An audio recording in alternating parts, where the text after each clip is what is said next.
যে কোন রকমের বিএনপিকে যদি সরানো যায় তো ওনারা যাই ওর সঙ্গে উঠে যাব। আরে জামাত ইসলামে আমি কোনোদিন নাম ধরেই বলি নাই, এটা হলো মুনাফেকের দল।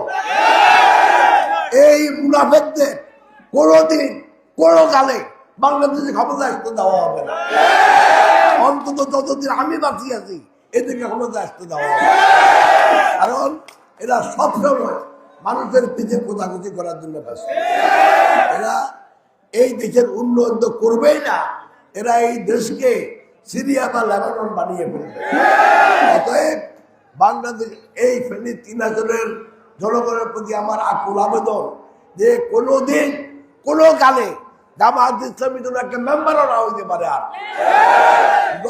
এরা জনগণের উন্নয়ন চায় না, এরা চায় মারামারি, এরা করে মুনাফিকি, এরা বলে মিথ্যা কথা, এরা সুযোগ সন্ধানী যে আমাকে যদি বাদ দিতে পারে তো নিজেরা হইয়া যাবে। এটা হলো শয়তানের সুযোগ সন্ধানের চেষ্টা। এদেরকে কোনোভাবেই আর সুযোগ দেওয়া হবে না। এই ফেনী এবং দাগনভূঞা এবং সোনাগাজীতে আল্লাহর রহমতে এদেরকে আর কোনো সুযোগ দেওয়া হবে না। যাই হোক, আপনাদের কাছে আজকে এসেছি দানের শেষের জন্য একটা ভোট চাওয়ার জন্য।